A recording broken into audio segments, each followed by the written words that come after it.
All right, good afternoon.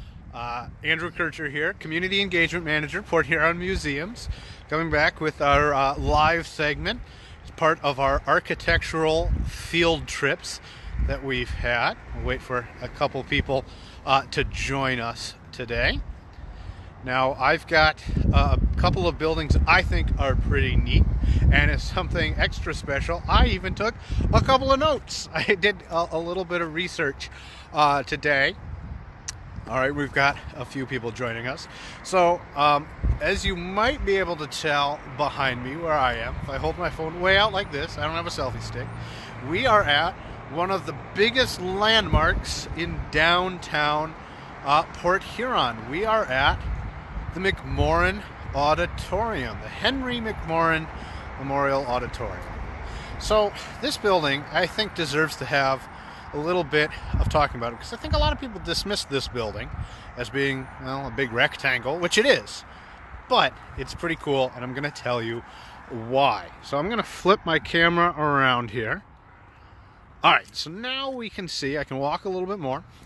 We can again see where we are. Actually, I'm going to step back so we can try and get all of this in. Also, sorry everyone, we do have to film in the vertical mode here because it's Facebook Live. I don't write the rules of the game, I just follow them.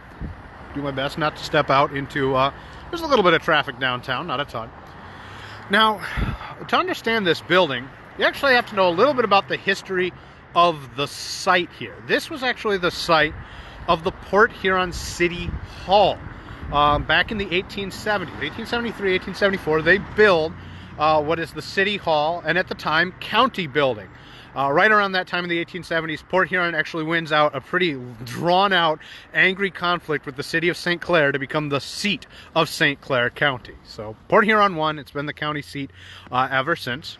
And so the city and county building was right here. And it's about as far the opposite of McMorran as you could get. That building, and I'm sorry I don't have a picture with you because I don't have a printer at home, but if you Google it, you'll be able to find it. That building was actually a big Second Empire building, just like some of the ones we were looking at just the other day. And it was actually about 4 stories tall. It had a giant cupola on top, so it took up probably about the same amount of size that you see here. But just as you can see that there is not a lot of ornamentation on this structure itself, the Second Empire building had just loads of ornamentation. It had so much on there, with a mansard roof, lots of columns and pilasters and windows. In fact, in 1896, they upgraded the building from being just Second Empire. They put a bunch of kind of turrets on the outside, big round towers that capped off the ends in a movement that was called like the Chateau movement. It made it look like Disney World. If you've ever seen Cinderella's Castle, it looked like that. And again, this is a square. But like I said, I promise, there is good reason for that. So this was designed, so the building burns down in 1949. By 1959, a decade later, they realized we got to do something with this, plot of land. It's in prime real estate right here in the middle of downtown. What are we going to do with that plot of land? And they decided a civic center would be a really good investment. There's a couple times they try and get this going in the 50s, but by the late 50s, they've got the money in place and they've got the idea in place to go with it. So they build this building. It's contracted by Alden B. Dow. Now, Alden B. Dow is a major architect in Michigan. In fact, he was the architectural laureate of Michigan. He's the only one that there's ever been. But he's designed buildings all over Michigan. In fact, there's kind of a mini movement name for him, Michigan Modern movement. He designed other things like the Dow Center for the Performing Arts in Midland. He designed things like Ann Arbor City Hall in Ann Arbor, and they share a lot of things. Now, the fountain's not as pretty right now because it's drained of water, but we're going to talk about this sculpture right now. Terry, you've got a great comment there. He said something out of the Joseph Stalin era. We're going to talk about that and why it kind of looks like that. It's a movement called brutalism, and the name isn't exactly what you might think. But a little bit more about Dow. So Dow is the son, if you've heard of Dow Chemical, his dad is Herbert Henry Dow. He's the founder of Dow Chemical. So Alden Dow goes to school. He's going to be a chemical engineer. He doesn't like chemicals. He thinks it's boring. He'd rather be an architect. And in fact, he studies under Frank Lloyd Wright for a summer in 1933. So this is a pretty serious guy. We've all heard of Frank Lloyd Wright. Maybe we'll do a whole video talking a little bit about him. Where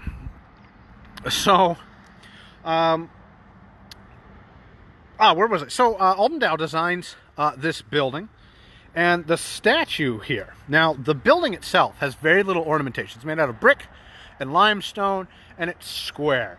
And it's a very modern style building. Because it is a theater inside, there's really no need for windows because, again, it is a theater. You don't put windows in a theater, so no need for windows. None of them are going on here. The ornamentation on the outside here comes from Marshall Fredericks. Marshall Fredericks was a sculptor who lived for actually most of the 20th century. He was born about 1903, died in the 1990s. And I guarantee you've probably seen some of his statues, even if you don't realize that you have. Now, this statue, I will give huge points if anyone can tell me what the name of this statue is. It's a good trivia question for you from Port Huron. I'll tell you a little bit about it, and I'll tell you the name then. So Marshall Fredericks designed sculptures all over the Midwest. He designed some in Cincinnati, I believe some in Cleveland. There's a really famous one in Detroit. If you've ever seen the big statue that's in front of Detroit City Hall, the big statue has a guy, he's sitting there, and he's got his hand up, and he's holding like a gold ball. That's my best impression of him. He's green, usually doesn't have clothes on. The Spirit of Detroit, usually when one of the big Detroit teams are in the playoffs, they put one of his jerseys on him. The Spirit of Detroit, same guy. That's also Marshall Fredericks. All right, so I haven't seen anyone guess it yet, but the name of this sculpture is called Night and Day. So you've got this great big sun, this clock up here, which is kind of a reference to the big clock that fell down from City Hall. But then you've got these other kind of cool features. You got this guy who's having a nice lounge and holding a northern pike. That's kind of interesting, a little different. I don't think I've ever held a fish. And then on this side, you've got this woman who is she's on a swan. And she's got a bird in her hand. So that's pretty cool. It's called Night and Day. There's another copy of this at the Marshall Fredericks Sculpture Museum over in Grand Rapids. Now, we're going to walk just a little bit because I want to talk about a couple other buildings and get you another viewpoint of the side here, so we can actually see the other kind of defining feature of McMorran, which is the big tower that they added about 1965-66. Now, I mentioned this was a brutalist building, or at least shows some brutalist inspiration. Now, we got to talk a little bit about history, about why this exists. We talked a little bit with Art Deco that a lot of these buildings were kind of a response to, well, everybody does all these classical buildings. They've been the same for hundreds, if not thousands of years. We've got new materials. Let's design a building in a new way. All right, now let's flip up here. Now we can see this great big tower. So by the 1920s and 1930s, around the time they're inventing kind of this Art Deco movement, which is modern materials with some ornamentation, you've got some guys who are working even like this. They're taking it kind of to an extreme and saying we don't need any ornamentation at all in these buildings. And there's a group called the Bauhaus from Germany. And there kind of gets a bit of a fun political story, or not really very fun, but involving the Bauhaus. They're actually driven out of Germany by the Nazis. The Nazis really hate this architecture, anything kind of new and different like this. A lot of those guys leave, they come to the United States and start to influence a lot of architects here, who are again saying, I want to do something that's never been done before, something new and different with these different types of materials. They go on this brutalist movement and the international movement, which actually both really take off at the end of World War II, when places like Europe that have been bombed into craters and piles of rubble and debris, they need to rebuild. These are great opportunities to rebuild using this method of construction, which is very cheap, it's very efficient, and it is very affordable. Now, I mentioned brutalist not being what exactly you think it might be. The brutalist movement comes from the French, béton brut, which basically just means new concrete. Brutalists loved concrete. They love using the stuff. It doesn't have anything to do with the word brutal like in English, like, oh, that was a brutal beating, did you see that beat down, or something like that. But brutalist architecture is very, very efficient. It might not be pretty. It's very, very controversial. People either love it or they really, really hate it. And a lot of people really, really hate it. But it's efficient and it kind of has a beauty in its efficiency. And you see this used a lot. Now, the person had a comment earlier that reminded them of something Stalin would build. Well, you see a lot of this in the Soviet Union, in Eastern Europe, places, again, that in World War II were bombed flat. They had no infrastructure. And they've got to get up infrastructure. They've got to build homes for people. They've got to build places for them to shop and go very quickly and efficiently. So you see a lot of this type of building spring up there. A lot of people think it's, it's kind of depressing because it doesn't have any ornamentation. People said, well, what does ornamentation really do? We can reject that. Does it really help people put a roof over their head? Is it more important to get roof over people's heads, or one or two buildings for maybe rich people that look really nice? So you can at least see their line of thinking. TJ makes a really good point in the comments, flat roofs in Michigan. That's one of the big things you see in a lot of these modernist structures, is the flat roof, which of course, if you've got a lot of snow, doesn't work particularly well. Tons of them leak very badly. All right, so we're going to walk a little bit. I got another building I want to show you just down the street here. This video might be a little bit longer because I've been talking a little bit longer than usual, but I want to point out something over here. The Firestone building, which I think is really cool.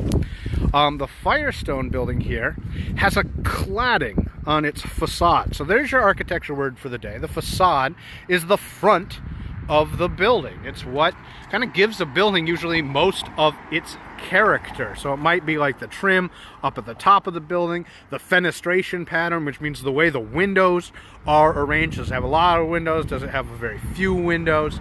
But the facade's kind of, again, that front of the building. Now, Port Huron has a great history of these buildings all downtown, all different types of buildings and styles. There's everything from, there's some Art Deco buildings, there are some, okay, it's safe to cross the street here.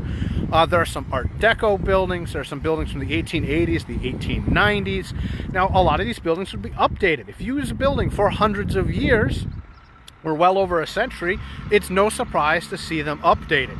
So the Firestone building there got a pretty cool, at least I think so, mid-century update. When that building was updated, they put that kind of green cladding on the front. And that green cladding, I hope you can hear me, there's a garbage truck going by. They're definitely an essential service. So that green cladding covered some of the 19th century stuff, but made the building look completely different. Now, there would be a big movement today. A lot of people are saying, oh, we should tear that all off, get the building back to its original. Now, I'm editorializing here, but I am of the opinion that that green the history of the building as the original. And I like seeing variety. I think variety is the spice of life. I really enjoy seeing the mixture. So I love that some of the buildings have been restored to how they originally appeared. I like some of the Art Deco buildings. I like some of the stuff from the 50s and the 60s. You can tell I like a lot of stuff from the 50s, if you haven't guessed, by some of the clothes I wear and the hat I have on. This hat's actually from downtown. This is an Andy Thomas hat that my fiance got me. So something I really like. All right, we're safe to cross again. Now, we are walking just a couple of blocks east, right here by Port Huron Paint, and we are going actually down to the county building. Now, you remember I was talking about the fire at City Hall. The reason City Hall, a janitor up on the 3rd floor who was heating up some wax. They're really cool kind of mid-century piece. These are sometimes called breeze blocks. And you can see this was another way you can use a modern material, these kind of precast blocks, but they've got a cool shape to them, and I really like that. That's a really cool Port Huron Business Service building. A neat front of a building. There's some more kind of mid-century design work here with these zigzag roofs. I really like that. But we're going to keep walking. Anyway, so the janitor up on the 3rd floor, he is working on waxing the floor, and he put the wax over can of wax over a small heater to make it soft, soften it up, and unfortunately he left the room a little too long. The wax can exploded and starts the fire. The fire is huge. It burns for a couple of hours as they work desperately to put it out, and a huge number of spectators come to watch. It's in the middle of downtown. Downtown was very busy in the late 40s, as you might imagine. So you get all these people coming out to watch. In fact, most of the stores downtown sold out of film. So there's actually a lot of pictures of this. If you give it a Google, there's even some 8mm color footage, which is pretty cool. That is a good question. My sister asked if somebody fired the janitor. I don't know. It's probably didn't look good on your resume if you burned down a major building. So during that fire, as I mentioned, the whole city is coming out to watch. The place is, sorry about that, I have to shift hands, my hand was getting a little tired. The building burns and burns and burns. This building was 4 stories tall with a cupola on top, kind of like the federal building we looked at the other day. And in there was a clock and a bell, and the fire weakened the entire structure so bad that the bell fell through down 4 stories. But it got out of the way of the fire, which is pretty cool because the bell survived. And this is why we walked specifically to where we were walking. We're down here at the county building, which I think was probably built in the 60s sometime, right around the same time as the county library across the street. But the county building, you'll notice, there's the bell. I bet you a ton, I would bet you lunch somewhere that maybe 1 out of 100 people driving by did not realize this little pavilion, it's kind of a replica of what the cupola looked like on top of that original city hall. The bell survived. So here is that bell. We could even look way up in. There's no clangor in there. But this is that bell from 1890. The inscription's right there. So I think that's pretty cool. There's that leftover piece of Port Huron city history that's there in front of the county building. Now, I'm in one more prime spot. I know this one's probably been a little bit long, but hey, you're not going anywhere, right? Nobody is. So I thought this would be a great time to talk about one more style you can kind of see an example of. And it comes from that, you know, the Bauhaus, it comes from that style, and it's called international style. An international style, the idea was after World War II, architects said maybe architecture shouldn't be regional anymore. So we should be able to build a building that would look good no matter where you put it. So we're looking at, there's actually 2 cool examples. There's the, there is the kind of the old fog cutter building right here.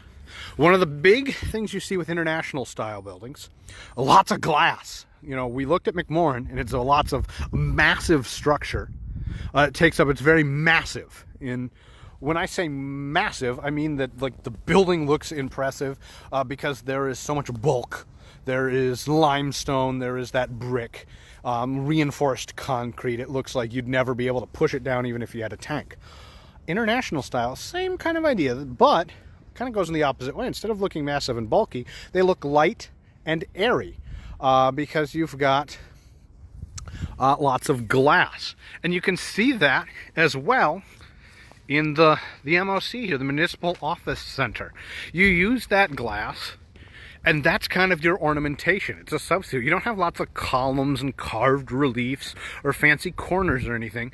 You use lots of glass like this, and you actually literally reflect out at the rest of the city. So you can reflect things like here, you can, on the other side, you'd see reflections of the ships that are passing by.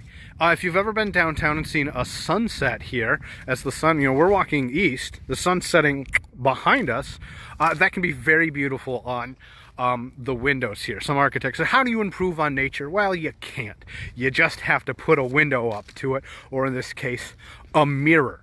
So this international style, like I mentioned, is still, you can see some influences of it. I think one of the coolest international style buildings in the whole world is actually down in Dearborn. It's the Ford Motor World Headquarters, which was built 1956.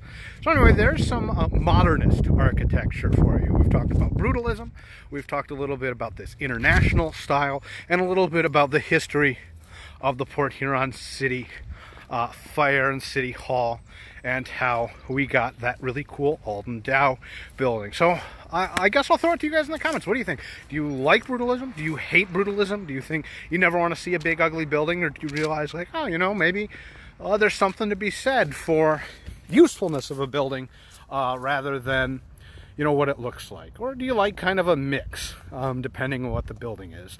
Like I said, I really like seeing all different types, and I think Port Huron is a great place for that. Some cities are really known for highlighting one type of architecture over another.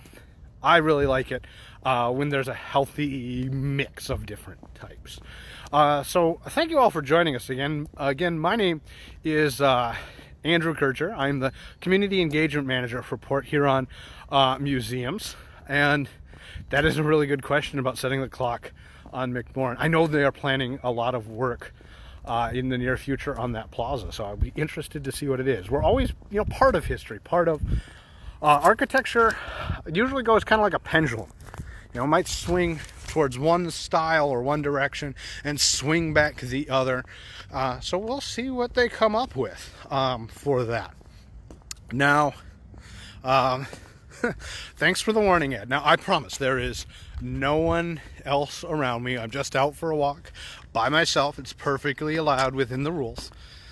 So I'm not going to pass anything on to anyone, and I'm not going to catch anything from anyone. It's actually eerie to just be walking around with no one else.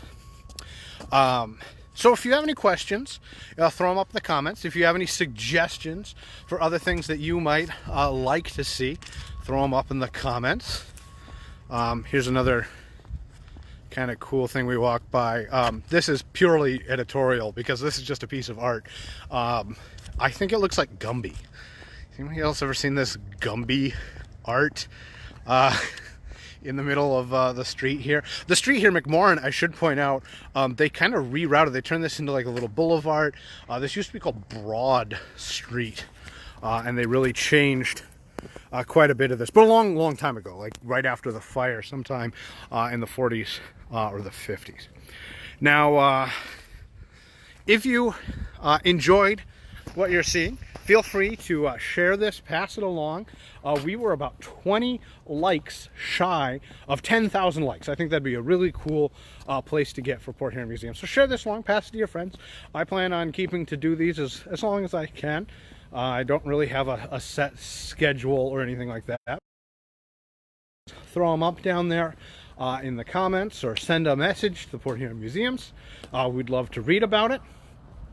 And remember that just because I'm walking around in Port Huron, you can walk around wherever you are.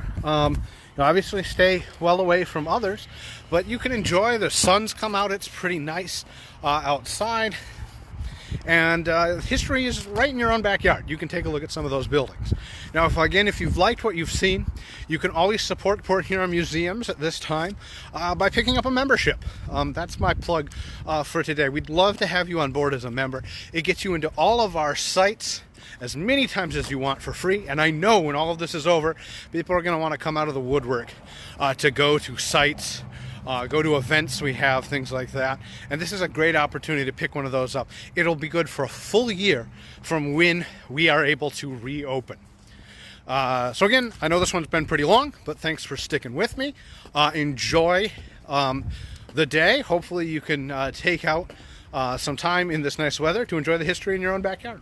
Again, this is Andrew Kircher from Port Huron Museums. Thanks for joining us. Until next time.